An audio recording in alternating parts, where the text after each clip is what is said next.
सभी को नमस्कार। कैसे हैं आप सब?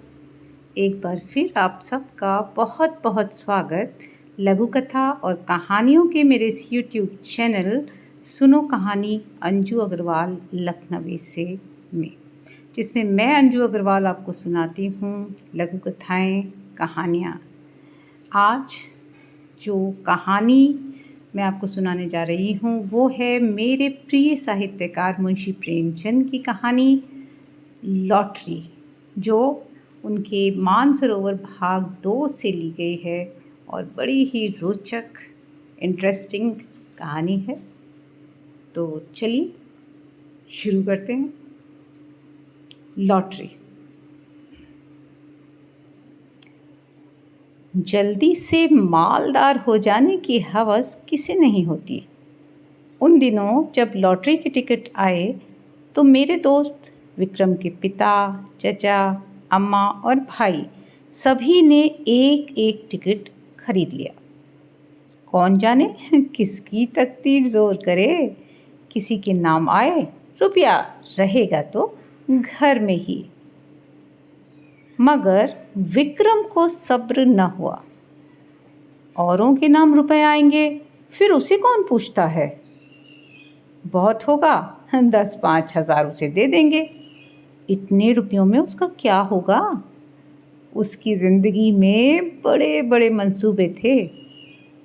पहले तो उसे सारे जगत की यात्रा करनी थी, एक एक कोने की। पेरू और ब्राज़ील और टिम्बक्टू और होनोलुलु, ये सब उसके प्रोग्राम में थे। वह आंधी की तरह महीने 2 महीने उड़कर लौट आने वालों में से न था। एक एक स्थान में वह कई कई दिन ठहर कर वहाँ के रहन सहन, रीति रिवाज आदि का अध्ययन करना और संसार यात्रा पर एक वृहद ग्रंथ लिखना चाहता था। और फिर उसे एक बहुत बड़ा पुस्तकालय बनवाना था जिसमें दुनिया भर की उत्तम रचनाएं जमा की जाएं। पुस्तकालय के लिए वह 2 लाख तक खर्च करने को तैयार था। बंगला, कार और फर्नीचर तो मामूली बातें थीं। पिता या चाचा के नाम रुपए आ जाए तो 5,000 से ज़्यादा का डॉल नहीं। अम्मा के नाम आए तो 20,000 मिल जाएंगे। लेकिन भाई साहब के नाम आ गए तो उसके हाथ थेला भी न लगेगा। वह स्वाभिमानी था। घर वालों से खैरात या पुरस्कार के रूप में कुछ लेने की बात उसे अपमान सी लगती थी। कहा करता था, भाई किसी के सामने हाथ फैलाने से तो किसी गड्ढे में डूब मरना अच्छा है।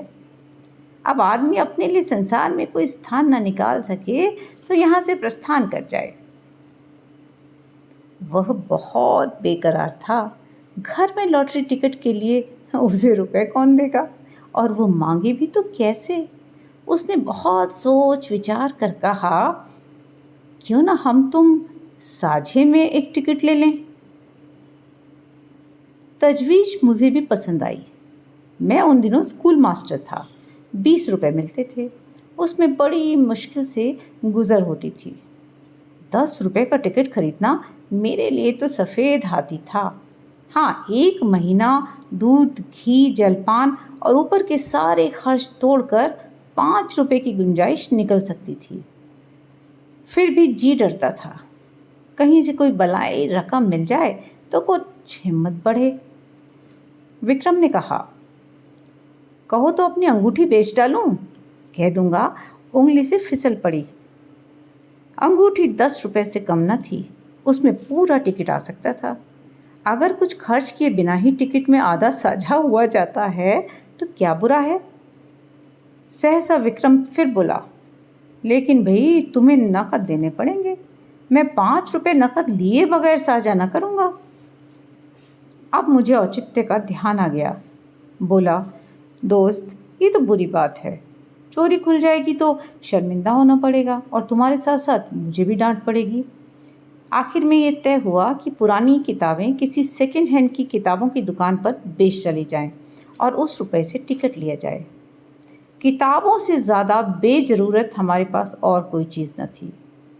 हम दोनों साथ ही मैट्रिक पास हुए थे और यह देखकर कि जिन्होंने डिग्रियां लीं अपनी आंखें फोड़ी और घर के रुपए बर्बाद किए, वो भी जूतियां चटका रहे हैं, हमने वहीं हॉल्ट कर दिया। मैं स्कूल मास्टर हो गया और विक्रम मटर गश्ती करने लगा। हमारी पुरानी किताबें अब दीमकों के सिवा हमारे किसी काम की न थीं। हमसे जितना चाटते बना चाटा और उसका सत्य निकाल लिया। अब चूहे चाटे या दीमक हमें परवाह न थी। आज हम दोनों ने उन्हें कूड़े खाने से निकाला और झाड़ पोंछ कर एक बड़ा सा गट्ठर बांधा।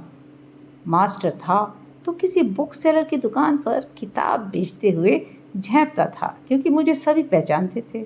इसलिए यह खिदमत विक्रम के सुपुर्द हुई और वह आध घंटे में ही 10 रुपये का एक नोट लिए उछलता कूदता आ पहुंचा। मैंने उसे इतना प्रसन्न कभी न देखा था। किताबें 40 रुपये से कम की न थीं, पर ये 10 रुपये उस वक्त हमें जैसे पढ़े हुए मिले। अब टिकट में आधा साझा होगा, 10 लाख की रकम मिलेगी, 5 लाख मेरे हिस्से आएंगे, 5 विक्रम के। हम अपने आप में मगन थे। मैंने संतोष भाव दिखाकर कहा, 5 लाख भी कुछ कम नहीं होते जी। विक्रम इतना संतोषी न था। बोला, 5 लाख क्या, हमारे लिए तो इस वक्त 500 भी बहुत है भाई। मगर जिंदगी का प्रोग्राम तो बदलना पड़ गया। मेरी यात्रा वाली स्कीम तो टल नहीं सकती। हाँ, पुस्तकालय ज़रूर गायब हो गया। मैंने आपत्ति की, आखिर यात्रा में तुम 2 लाख से ज़्यादा तो न खर्च करोगे? जी नहीं, उसका बजट है 3.5 लाख का। 7 वर्ष का प्रोग्राम है, 50,000 रुपये साल ही तो हुए। 4,000 महीना कहो। अरे मैं समझता हूँ 2,000 में तुम बड़े आराम से रह सकते हो। विक्रम ने गर्म होकर कहा, मैं शान से रहना चाहता हूँ, भिखारियों की तरह नहीं। मगर 2,000 में भी तुम शान से रह सकते हो। जब तक आप अपने हिस्से में से 2 लाख मुझे न दे देंगे, पुस्तकालय न बन सकेगा। कोई ज़रूरी तो नहीं कि तुम्हारा पुस्तकालय शहर में बेजोड़ हो। मैं तो बेजोड़ ही बनाऊंगा। भाई, इसका तुम्हें अख्तियार है, लेकिन मेरे रुपए में से तुम्हें कुछ न मिल सकेगा। अरे मेरी ज़रूरतें तो देखो, तुम्हारे घर में तो काफ़ी जायदाद है, तुम्हारे सिर कोई बोझ नहीं। मेरे सिर तो सारी गृहस्थी का बोझ है। 2 बहनों का विवाह है, 2 भाइयों की शिक्षा है, नया मकान बनवाना है। मैंने तो निश्चय कर लिया है कि सब रुपए सीधे बैंक में जमा कर दूंगा और उनके सूद से काम चलाऊंगा। कुछ ऐसी शर्तें लगा दूंगा कि मेरे बाद भी कोई इस रकम को हाथ न लगा सके। विक्रम ने सहानुभूति के भाव से कहा, हाँ, ऐसी दशा में तुमसे कुछ मांगना अन्याय है। खैर, मैं ही तकलीफ उठा लूँगा, लेकिन बैंक के सूद की दर तो बहुत गिर गई है। हमने कई बैंकों में सूद की दर देखी, अस्थायी कोष में भी, सेविंग बैंक में भी। बेशक दर कम थी। क्यों ना लेन देन का कारोबार शुरू किया जाए। विक्रम भी अभी यात्रा पर न जाएगा, दोनों के साझे में कोठी चलेगी। जब कुछ धन जमा हो जाएगा तब वह यात्रा करेगा। लेन देन में सूद भी अच्छा मिलेगा और अपना रौब-दाब भी रहेगा। चलिए, ये भी तय हुआ। अब यह प्रश्न उठा कि टिकट पर किसका नाम रहे। विक्रम ने अपना नाम रखने के लिए बड़ा आग्रह किया। अगर उसका नाम न रहा तो वो टिकट भी न लेगा। मैंने कोई उपाय न देखकर मंजूर कर लिया और बिना किसी लिखा पढ़ी के जिससे आगे चलकर मुझे बड़ी परेशानी हुई। एक एक करके इंतज़ार के दिन कटने लगे। भोर होते ही हमारी आंखें कैलेंडर पर जाती। मेरा मकान विक्रम के मकान से मिला हुआ था। स्कूल जाने के पहले और स्कूल से आने के बाद हम दोनों साथ मिलकर और बैठकर अपने अपने मंसूबे बांधा करते थे, और इस तरह की कोई सुन न ले। हम अपने टिकट खरीदने का रहस्य छिपाए रखना चाहते थे। एक दिन बातों बातों में विवाह का जिक्र आ गया। विक्रम ने दार्शनिक गंभीरता से कहा, भाई, शादी वादी का जंजाल तो मैं नहीं पालना चाहता। व्यर्थ की चिंता और हाय हाय, पत्नी की देखभाल में ही, बरादरी में, इसमें उसमें बहुत सारे रुपए उड़ जाएंगे। मैंने इसका विरोध किया। हाँ, ये तो ठीक है, लेकिन जब तक जीवन के सुख दुख का कोई साथी ना हो, जीवन का आनंद ही क्या है। मैं तो भाई विवाहित जीवन से विरक्त नहीं हूँ। हाँ, साथी ऐसा चाहता हूँ जो अंत तक साथ रहे, और ऐसा साथी पत्नी के सिवाय दूसरा नहीं हो सकता। खैर, विक्रम तो बहुत ही टुनक मिजाजी से बोला, खैर अपना अपना दृष्टिकोण है भैया, आपको बीवी मुबारक और कुत्तों की तरह उसके पीछे पीछे चलना तथा बच्चों को संसार की सबसे बड़ी विभूति मानना। बंदा तो आज़ाद रहेगा, अपने मज़े से चाहा जब चाहा उड़ गए, जब चाहा घर आ गए। ये नहीं कि हर वक्त एक चौकीदार आपके सिर पर सवार हो।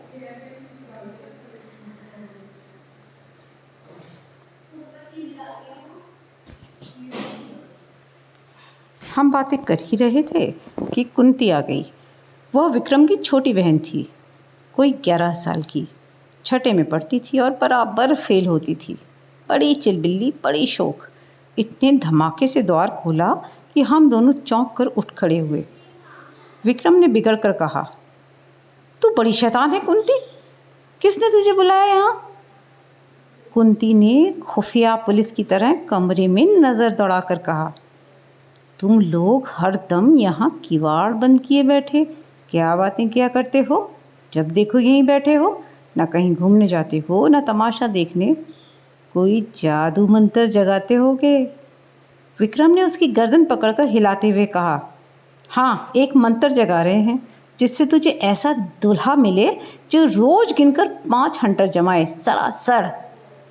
कुंती उसकी पीठ पर बैठकर बोली, मैं तो ऐसे दूल्हे से ब्याह करूंगी जो मेरे सामने खड़ा पूंछ हिलाता रहे। मैं मिठाई के दाने फेंक दूंगी और वह चाटेगा। जरा भी चीचपड़ करेगा तो कान गर्म कर दूंगी। अम्मा को लॉटरी के रुपए मिलेंगे तो 50,000 रुपये मुझे दे दे, बस चैन करूंगी। मैं तो दोनों वक्त ठाकुर जी से अम्मा के लिए प्रार्थना करती हूँ। अम्मा कहती हैं कुंवारी लड़कियों की दुआ कभी निष्फल नहीं होती।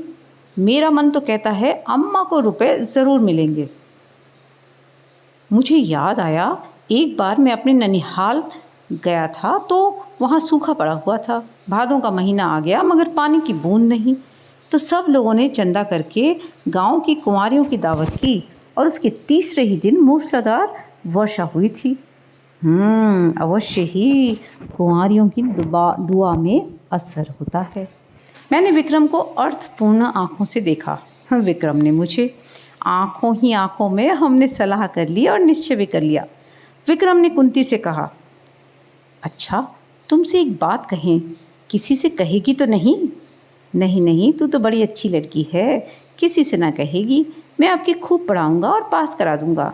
बात यह है कि हम दोनों ने भी लॉटरी का टिकट लिया है। हम लोगों के लिए भी ईश्वर से प्रार्थना किया कर।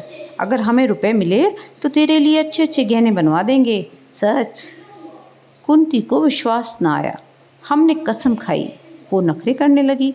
जब हमने उसे सिर से पांव तक सोने और हीरे से मढ़ देने की प्रतिज्ञा की, तब जाकर वो हमारे लिए दुआ करने पर राजी हुई। लेकिन उसके पेट में मनो मिठाई तो पच सकती थी, पर ये बात ज़रा सी बात न पची। सीधे अंदर भागी और एक क्षण में ये खबर फैल गई। अब जिसे देखिए विक्रम को डांट रहा है। अम्मा भी, चचा भी, पिता भी, केवल विक्रम की शुभ कामना से या और किसी भाव से।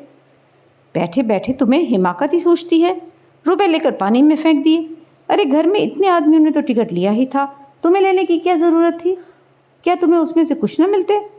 और तुम भी मास्टर साहब घोगा हो, लड़के को अच्छी बातें तो क्या सिखाओगे, उसे और चौपट किए डालते हो। विक्रम तो लाडला बेटा था, उसे और क्या कहते। कहीं रूठ कर 1-2 जून खाना न खाए तो आफत आ जाए। सारा गुस्सा मुझ पर ही उतारा। इन्हीं की सोहबत से लड़का बिगड़ा जाता है। पर उपदेश कुशल बहुतेरे वाली कहावत मेरी आंखों के सामने थी। खैर, विक्रम के पिता बड़े ठाकुर साहब और ताऊ छोटे ठाकुर साहब दोनों जड़वादी थे। पूजा पाठ की हंसी उड़ाने वाले, पूरे नास्तिक। मगर अब दोनों बड़े निष्ठावान और ईश्वर भक्त हो गए थे। बड़े ठाकुर साहब प्रातःकाल गंगा स्नान करने जाते और मंदिरों के चक्कर लगाते हुए दोपहर को सारी देह में चंदन लपेटे घर लौटते। छोटे ठाकुर साहब घर पर ही गर्म पानी से स्नान करते और गठिया से ग्रस्त होने पर भी राम नाम लिखना शुरू कर देते। धूप निकल आने पर पार्क की ओर निकल जाते और चींटियों को आटा खिलाते। शाम होते ही दोनों भाई अपने ठाकुर द्वारे में जा बैठते और आधी रात तक भगवान भागवत की कथा तन्मय होकर सुनते। विक्रम के बड़े भाई प्रकाश को साधु साधु महात्माओं पर अधिक विश्वास था। वह मठों और साधुओं के अखाड़ों तथा कुटियों की खाक छानते और माताजी को तो भोर से आधी रात तक स्नान, पूजा और व्रत के सिवा दूसरा काम ही न था। इस उम्र में उन्हें श्रृंगार का शौक था, पर आजकल पूरी तपस्विनी बनी हुई थी। लोग नाहक ही लालसा को बुरा समझते हैं। मैं तो समझता हूँ कि हम में तो वह भक्ति निष्ठा और धर्म प्रेम है, वह केवल हमारी लालसा के कारण ही है। हमारा धर्म हमारे स्वार्थ के बल पर टिका हुआ है। हम दोनों भी ज्योतिषियों और पंडितों से प्रश्न करके अपने को कभी कभी दुखी कर लिया करते थे। ज्यों-ज्यों लॉटरी का दिवस नज़दीक आता जाता था, हमारे चित्त की शांति उड़ती जाती थी। हमेशा उसी ओर मन टंगा रहता। मुझे आप ही आप अकारण संदेह होने लगा कि कहीं विक्रम मुझे हिस्सा देने से इनकार न कर दे तो मैं क्या करूँगा। साफ इनकार कर जाए कि तुमने टिकट का साझा किया ही ना, न तो कोई तहरीर है न कोई दूसरा सबूत। सब कुछ विक्रम की नीयत पर है। उसकी नीयत ज़रा भी डावाडोल हुई कि काम तमाम। कहीं फरियाद नहीं कर सकता, मुंह तक नहीं खोल सकता। अब अगर कुछ कहूँ तो भी कोई लाभ नहीं। अगर उसकी नीयत में फितूर आ गया है तो वो अभी से इनकार कर देगा, और अगर नहीं आया है तो इस संदेह पर उसे मरमान तक वेदना होगी। आदमी ऐसा तो नहीं है, मगर भाई दौलत पाकर ईमान सलामत रखना कठिन है। अभी तो रुपए नहीं मिले हैं। इस वक्त ईमानदार बनने में क्या खर्च होता है। परीक्षा का समय तो तब आएगा जब 10 लाख रुपए हाथ में होंगे। मैंने अपने अंतःकरण को टटोला। अगर टिकट मेरे नाम का होता और मुझे 10 लाख मिल जाते तो क्या मैं आधे रुपए बिना कान पूछ हिलाए विक्रम के हवाले कर देता।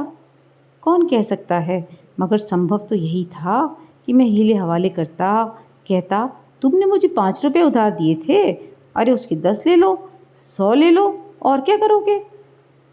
मगर नहीं, मुझसे इतनी बदनीयती न होती। दूसरे दिन हम दोनों अखबार देख रहे थे कि सहसा विक्रम ने कहा, कहीं हमारा टिकट निकल आए तो मुझे अफसोस होगा कि नाहक तुमसे साझा किया। वह सरल भाव से मुस्कुराया, मगर यह भी थी उसकी आत्मा की झलक जिसे वह विनोद की आड़ में छिपाना चाहता था। मैंने चौंक कर कहा, सच? लेकिन इसी तरह मुझे भी तो अफसोस हो सकता है। लेकिन टिकट तो मेरे नाम का है, इससे क्या। अच्छा मान लो मैं तुम्हारे साझे से इनकार कर जाऊं। मेरा खून सर्द हो गया, आंखों के सामने अंधेरा छा गया। मैं तुम्हें इतना बदनीयत नहीं समझता था, मगर है बहुत संभव। 5 लाख, सोचो, दिमाग चकरा जाता है। तो भाई अभी से कुशल है, लिखा पढ़ी कर लो, ये संशय रहे ही क्यों। विक्रम ने हंसकर कहा, तुम बड़े शक्की हो यार। मैं तुम्हारी परीक्षा ले रहा था, भला ऐसा कहीं हो सकता है। 5 लाख तो क्या, 5 करोड़ भी हो तब भी ईश्वर चाहेगा तो नियत में खल ना आने दूंगा। किंतु मुझे उसके इस आश्वासन पर बिल्कुल विश्वास न आया। मन में एक संशय बैठ गया। मैंने कहा, ये तो मैं भी जानता हूँ कि तुम्हारी नीयत कभी विचलित नहीं हो सकती, लेकिन लिखा पढ़ी कर लेने में क्या हर्ज है। अरे फजूल है। फजूल ही सही तो पक्के कागज़ पर लिखना पड़ेगा। अरे 10 लाख की कोर्ट फीस ही 7,500 हो जाएगी। किस भ्रम में हैं आप। मैंने सोचा, बला से सादा लिखा पढ़ी के बल पर कोई कानूनी कार्रवाई न कर सकूँगा, पर इन्हें लज्जित करने का, जलील करने का और इन्हें सबके सामने बेईमान सिद्ध करने का अवसर तो मेरे हाथ आएगा। और दुनिया में बदनामी का भय ना हो तो आदमी न जाने क्या करे। बोला, मुझे तो सादे कागज़ पर ही विश्वास आ जाएगा। विक्रम ने लापरवाही से कहा, जिस कागज़ का कोई कानूनी महत्व नहीं, उसे लिखकर क्या समय नष्ट करें। अब मुझे निश्चय हो गया कि विक्रम की नीयत में अभी से फितूर आ गया। नहीं तो सादा कागज़ लिखने में भला क्या बाधा हो सकती थी? बिगड़ कर कहा, तुम्हारी नीयत तो अभी से खराब हो गई। उसने निर्लज्जता से कहा, तो क्या तुम साबित करना चाहते हो कि ऐसी दशा में तुम्हारी नीयत ना बदलती? मेरी नीयत इतनी कमज़ोर नहीं है। रहने भी दो, बड़ी नीयत वाली। अरे अच्छे अच्छों को देखा है। तुम्हें इसी वक्त लेखाबद्ध होना पड़ेगा। मुझे तुम्हारे ऊपर विश्वास नहीं रहा। अगर तुम्हें मेरे ऊपर विश्वास नहीं है तो मैं भी नहीं लिखता। तो क्या तुम समझते हो कि तुम मेरे रुपए हजम कर जाओगे? अरे किसके रुपए? कैसे रुपए? मैं कह ही देता हूँ विक्रम, हमारी दोस्ती का ही अंत न हो जाएगा, बल्कि इससे कहीं भयंकर परिणाम होगा। हिंसा की एक ज्वाला सी मेरे अंदर दहक उठी। सहसा दीवान खाने में झड़क की आवाज़ सुनकर मेरा ध्यान उधर गया। यहाँ दोनों ठाकुर बैठा करते थे। उनमें ऐसी मैत्री थी जो आदर्श भाइयों में हो सकती थी। राम और लक्ष्मण में भी इतनी ही रही होगी। झड़प की तो बात ही क्या, मैंने कभी उनमें विवाद होते भी नहीं सुना। हम दोनों को आश्चर्य हुआ। दोनों भाई अपनी अपनी कुर्सियों से उठकर खड़े हो गए थे। एक एक कदम आगे भी बढ़े हुए थे। आंखें लाल, मुंह विकृत, त्योरियां चढ़ी हुई, मुट्ठियां बंधी हुई। छोटे ठाकुर ने हमें देखकर पीछे हटते हुए कहा, सम्मिलित परिवार में जो कुछ भी हो और कहीं से भी और किसी के नाम भी आए, वो सबका है बराबर। बड़े ठाकुर ने विक्रम की ओर देखकर एक कदम और आगे बढ़ाया। हरगिज़ नहीं, अगर मैं कोई जुर्म करूं तो मैं पकड़ा जाऊंगा, सम्मिलित परिवार नहीं। मुझे सज़ा मिलेगी, सम्मिलित परिवार को नहीं। यह वैयक्तिक प्रश्न है, इसका फैसला अदालत से होगा। शौक से अदालत जाइए। अगर मेरे लड़के, मेरी बीवी या मेरे नाम लॉटरी निकली तो आपका उसे कोई संबंध ना होगा। उसी तरह जैसे अगर आपके नाम लॉटरी निकले तो मुझसे, मेरी बीवी से या मेरे लड़के से उसे कोई संबंध ना होगा। अगर मैं जानता कि आपकी नीयत ऐसी है तो मैं भी बीवी बच्चों के नाम से टिकट ले सकता था। ये आपकी गलती है, इसलिए कि मुझे विश्वास था कि आप भाई हैं। यह जुआ है, आपको समझ लेना चाहिए था। जुए की हार जीत का खानदान पर कोई असर नहीं पड़ सकता। अगर आप कल 10-5 हज़ार रेस में हार आए तो खानदान उसका जिम्मेदार ना होगा, मगर भाई का हक दबाकर आप सुखी नहीं रह सकते। आप न ब्रह्मा हैं, न ईश्वर और न कोई महात्मा। विक्रम की माता ने सुना कि दोनों भाइयों में ठनी हुई है तो वो दौड़ी हुई बाहर आई और दोनों को समझाने लगी। छोटे ठाकुर ने बिगड़ कर कहा, आप मुझे क्या समझाती हैं? उन्हें समझाइए जो 4-4 टिकट लिए हुए बैठे हैं। मेरे पास क्या है, एक टिकट, उसका क्या भरोसा। मेरी अपेक्षा जिन्हें रुपये मिलने का चौगुना चांस है, उनकी नीयत बिगड़ जाए तो लज्जा और दुख की बात है। ठकुरानी ने देवर को दिलासा देते हुए कहा, अच्छा अच्छा, तो मेरे रुपए में से आधे तुम्हारे, अब तो खुश हो। बड़े ठाकुर ने बीवी की जवान पकड़ी, क्यों आधे ले लेंगे? मैं एक धेला भी न दूंगा। हम मुरव्वत और सहृदयता से काम लें, फिर भी उन्हें 5वें हिस्से से ज़्यादा किसी तरह न मिलेगा। अरे आधी का दावा किस नियम से हो सकता है? छोटे ठाकुर ने खिसिया कर कहा, सारी दुनिया का कानून आप ही तो जानते हैं। हाँ हाँ जानते ही हैं, 30 साल तक वकालत की है। अरे सब वकालत निकल जाएगी जब सामने कलकत्ते का बैरिस्टर खड़ा कर दूंगा। बैरिस्टर की ऐसी तैसी, चाहे कलकत्ते का हो या लंदन का। मैं आधा लूँगा उसी तरह जैसे घर की जायदाद में मेरा आधा है। इतने में विक्रम के बड़े भाई साहब सिर और हाथ में पट्टी बांधे लंगड़ाते हुए, कपड़ों पर ताज़ा खून के दाग लगाए, प्रसन्न मुख आकर एक आराम कुर्सी पर गिर पड़े। बड़े ठाकुर ने घबरा कर कहा, ये तुम्हारी क्या हालत है जी? ये चोट कैसे लगी भाई? कहीं मारपीट तो नहीं हो गई? प्रकाश ने कुर्सी पर लेटकर एक बार कराहा, फिर मुस्कुरा कर बोले, अजी कोई बात नहीं, ऐसी कोई बहुत चोट नहीं लगी। क्या कहते हो चोट नहीं लगी? सारा हाथ और सिर सूज गया है, कपड़े खून से तर हैं। हुआ क्या? अरे बहुत मामूली चोट है साहब, 2-4 दिन में अच्छी हो जाएगी। प्रकाश के मुख पर आशापूर्ण शांत मुस्कान थी। क्रोध, लज्जा या प्रतिशोध की भावना का नाम भी नहीं। बड़े ठाकुर ने और भी व्यग्र होकर पूछा, लेकिन हुआ क्या? बताते क्यों नहीं? प्रकाश ने हल्के मन से कहा, मारपीट किसी से नहीं हुई, बात यह है कि मैं ज़रा झक्कड़ बाबा के पास चला गया था। आप तो जानते हैं वो आदमियों की सूरत से भागते हैं और पत्थर लेकर मारने दौड़ते हैं। जो डर कर भागा वो गया, जो पत्थर की चोट खाकर भी उनके पीछे लगा रहा वो पारस हो गया। वो यही परीक्षा लेते हैं। आज मैं वहाँ पहुँचा तो कोई 50 आदमी जमा थे। कोई मिठाई लिए, कोई भेंट लिए। झक्कड़ बाबा ध्यान में बैठे थे। एकाएक उन्होंने आंखें खोली और ये जनसमूह देखा तो कई पत्थर चुनकर उनके पीछे दौड़े। अरे फिर क्या भगदड़ मच गई। लोग गिरते पड़ते भागे, एक भी न टिका। अकेला मैं ही घंटे घर की तरह वहीं डटा रहा। बस उन्होंने पत्थर चला दिया। पहला निशाना सिर में लगा। उनका निशाना अचूक पड़ता है। खोपड़ी बनना गई, लेकिन मैं हिला नहीं। फिर बाबा जी ने दूसरा पत्थर फेंका, वो हाथ में लगा। मैं गिर पड़ा और बेहोश हो गया। जब होश में आया तो वहाँ सन्नाटा था। बाबा जी गायब हो गए थे। अंतर ध्यान हो जाया करते हैं। किसे पुकारूं, मारे दर्द के हाथ फटा पड़ता था। किसी तरह उठा और सीधा डॉक्टर के पास चला गया। उन्होंने कहा हड्डी टूट गई है और पट्टी बांध दी। गर्म पानी से सेकने को कहा है। अब तो भाई लॉटरी मेरे नाम आई धरी है, ये निश्चय है। ऐसा कभी भी हुआ नहीं कि झक्कड़ बाबा की मार खाकर कोई नामुराद रह गया हो। मैं तो सबसे पहले बाबा की कुटी बनवाऊंगा।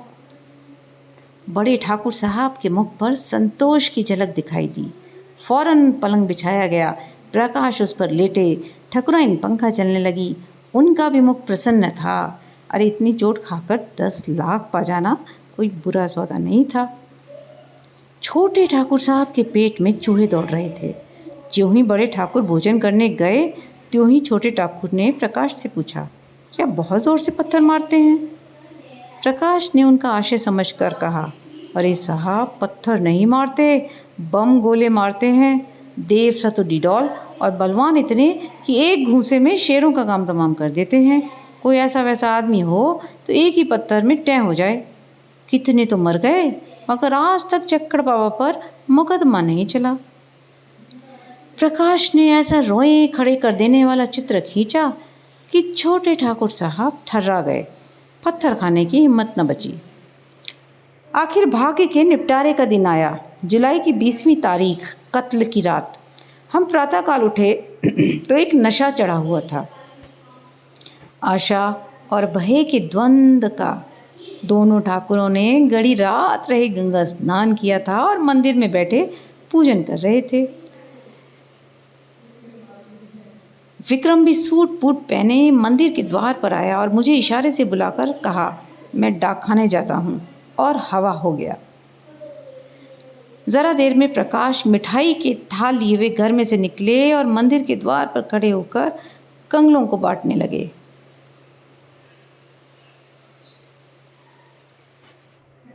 छोटे ठाकुर साहब और बड़े ठाकुर साहब मंदिर में पूजा अर्चना में लग गए। पूजन समाप्त हुआ, आरती हुई। दोनों भाइयों ने ऊंचे स्वर में आरती गाई। बड़े ठाकुर ने 2 रुपए थाल में डाले, छोटे ठाकुर ने 4 रुपए डाले।